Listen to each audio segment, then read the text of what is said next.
Si vous regardez cette vidéo, vous êtes probablement assis.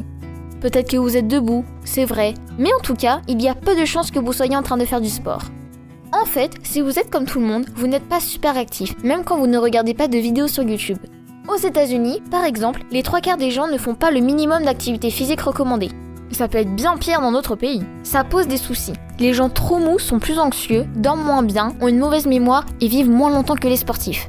Ils ont aussi plus de risques de cancer, de crise cardiaque, de diabète, d'obésité, d'AVC, d'Alzheimer, dépression et des dizaines d'autres soucis de santé. Si le monde entier se mettait à faire suffisamment de sport, ça pourrait sauver environ 5 millions de personnes par an sur la planète et pas loin de 50 milliards d'euros de soins médicaux. Le truc, c'est que se mettre sérieusement au sport, c'est compliqué. Tout simplement parce que ça veut dire qu'il faut se battre pour oublier notre programmation génétique.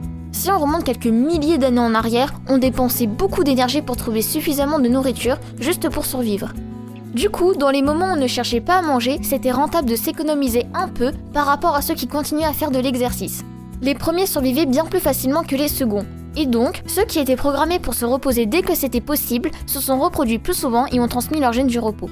Les recherches modernes montrent qu'aimer faire du sport ou pas est contrôlé entre autres par plusieurs gènes. Et si on ne survit pas, on ne peut pas transmettre ce genre de gènes. Nos ancêtres qui se reproduisaient nous ont donc transmis génération après génération ce genre de gène de la fainéantise qui était très utile, mais à l'époque. De nos jours, on ne chasse plus vraiment. On n'a plus besoin de lancer des trucs, courir ou grimper quelque part pour trouver à manger. Par contre, ce gène de la paresse, il a toujours pas disparu. Évidemment, il y a des gens qui aiment faire ce genre de sport pour le plaisir ou pour leur santé.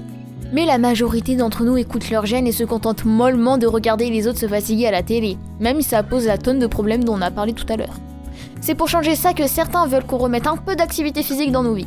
Par exemple, si on construit moins de routes et plus de chemins, peut-être que plus de gens se déplaceront à pied et feront du sport sans vraiment s'en rendre compte pour aller à l'école ou au boulot. On pourrait aussi arrêter de cacher les escaliers des immeubles derrière des portes, et peut-être qu'il y aurait moins de gens qui prendraient l'ascenseur. Si les aéroports ou les magasins avaient moins d'escalators, on marcherait certainement plus.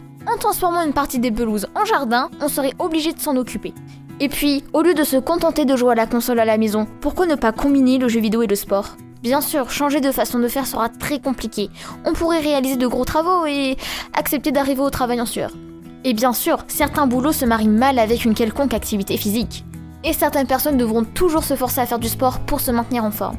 Ça veut dire que même si vous avez regardé cette vidéo de 3 minutes sur un tapis de marche, vous devriez peut-être aussi vous balader dehors pour 1 minute ou 2.